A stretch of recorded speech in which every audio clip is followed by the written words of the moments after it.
5 threes in that fourth quarter, more than our first 2 games combined. So just your thoughts on the resilience from her. I thought our whole group showed resilience, in that rally. We showed the ability to make tough shots. We had some really good time and score execution moments, offensively and defensively, in those moments. We just have to have more of it consistently.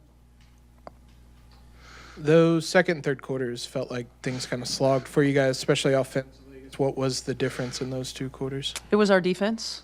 I mean, we put a lot of pressure on our offense to be perfect when we don't consistently defend. Again, and this is on us as coaches. Like, this is our responsibility. It's we've got to be disciplined the entire game. We got to be disciplined every possession. We're taking chances. We're fouling shooters who are about to shoot tough shots. We got breakdowns in coverages. We got to find combinations of players and rotations that's net efficiency can be good. Something felt off inside Gainbridge Fieldhouse long before the final buzzer sounded. The Indiana Fever walked into that game carrying expectations, carrying pressure, carrying the weight of a fan base that watches their every move under a microscope that never gets put down. And what unfolded over those 40 minutes was not just a loss on the scoreboard. It was a window into everything this team is still trying to figure out, and it cracked wide open on national television for the entire world to dissect. CaitlinClark is the most watched player in women's basketball right now. That is not an opinion. That is a documented, undeniable reality backed by ratings, ticket sales, jersey numbers, and the kind of cultural footprint that most athletes spend entire careers chasing and never quite catch. Every game she plays, cameras follow her not just when she has the ball, but when she doesn't. They catch her expressions. They catch her body language. They catch the moments between the moments. And this past weekend against the Portland Fire, what those cameras caught set off a conversation that refused to stay quiet even after the final whistle. Second quarter, Fever struggling, timeout called, and right there on the bench, in full view of every broadcast angle available, Clark and head coach Stephanie White got into it. Not a gentle exchange, not a quiet back and forth, an animated, heated, charged conversation that had people online pausing their streams, rewinding, and sharing clips within minutes. Before the timeout even ended, White had already made a decision. She called Raven Johnson over and sent her in as a substitute in Clark's place. The message was sent. The sideline had spoken. Now here is where it gets interesting. Because the moment those clips hit social media, the takes started flying. People who had never coached a game in their lives began breaking down the body language frame by frame. Lip readers appeared out of nowhere. Hot take accounts posted their verdicts before the third quarter even tipped off. And by Sunday, the story had taken on a life that was running well ahead of anything close to the truth. Clark addressed it directly. She did not dodge it. She did not give a non-answer. She looked at reporters and told them plainly that what people online decided they saw was not what happened. She called it two competitive people having a competitive moment. She said there are people in media and on television who believe they understand things that they actually have completely wrong. And then she said something that most people probably glossed over in the rush to keep arguing. She said she rides for Steph. She said Steph has her back. That is not the language of a player who has checked out. That is not the language of a locker room falling apart.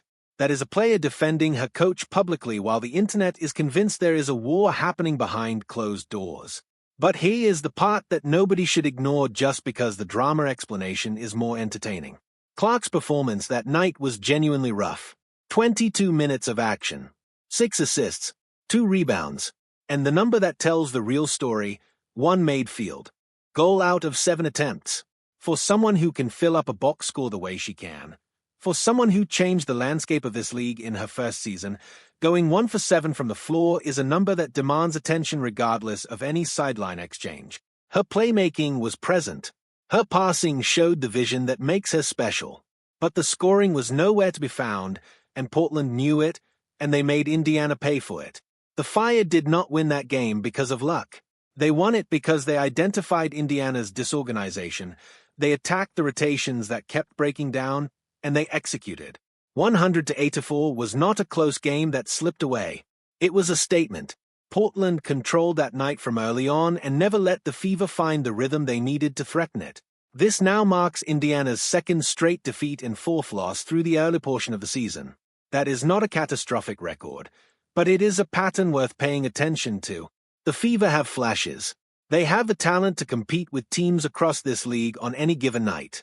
But consistency, the kind that separates good teams from great ones, has not settled in yet. They win one, they drop two. They look sharp one quarter and then completely unravel in the next. And when you are a team built around someone as high-profile as CaitlinClark, inconsistency does not exist in a quiet vacuum. It gets broadcast, discussed, and turned into a referendum on everything from roster construction to coaching philosophy. Stephanie White took over this program ahead of the 2025 season, stepping into one of the more unique situations any coach faces, inheriting a roster with a franchise player who arrived already carrying generational expectations.